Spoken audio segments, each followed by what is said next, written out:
दो पत्ते। बहुत समय पहले की बात है। गंगा नदी के किनारे पीपल का एक पेड़ था।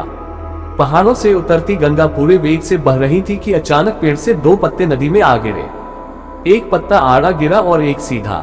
जो आड़ा गिरा वह हल गया, कहने लगा, आज चाहे जो हो जाए मैं इस नदी को रोक कर ही रहूंगा, चाहे मेरी जान ही क्यों न चली जाए, मैं इसे आगे नहीं बढ़ने दूंगा। वह जोर जोर से चिल्लाने लगा, रुक जा गंगा, अब तू और आगे नहीं बढ़ सकती, मैं तुझे यही रोक दूंगा।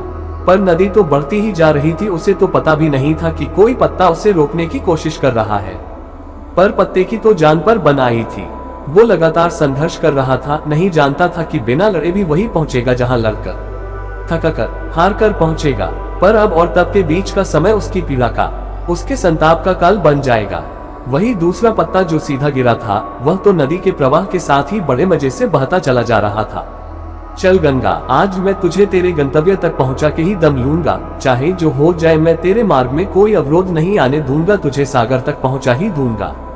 नदी को इस पत्ते का भी कुछ पता नहीं, वह तो अपनी ही धुन में सागर की ओर बहती जा रही है। पर पत्ता तो आनंदित है। वह तो यही समझ रहा है कि वही नदी को अपने साथ बहाए ले जा रहा है। आड़े पत्ते की तरह सीधा पत्ता भी नहीं जानता था कि चाहे वो नदी का साथ दे या नहीं, नदी तो वही पहुंचेगी जहां उसे पहुंचना है। पर अब और तब के बीच का समय उसके सुख का, उसके आनंद का काल बन जाएगा। जो पत्ता नदी से लड़ रहा है, उसे रोक रहा है, उसकी जीत का कोई उपाय संभव नहीं है। और जो पत्ता नदी को बहाए जा रहा है, उसकी हार को कोई उपाय संभव नहीं है।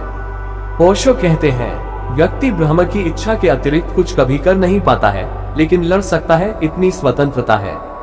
और लड़कर अपने को चिंतित कर सकता है, इतनी स्वतंत्रता है, इतना फ्रीडम है। इस फ्रीडम का प्रयोग आप सर्वशक्तिमान की इच्छा से लड़ने में कर सकते हैं और तब जीवन उस आड़े पत्ते के जीवन की तरह दुख और संताप के अलावा और कुछ नहीं होगा। या फिर आप उस फ्रीडम को ईश्वर के प्रति समर्पण बना सकते हैं और सीधे पत्ते की तरह आनंद विभोर हो सकते हैं।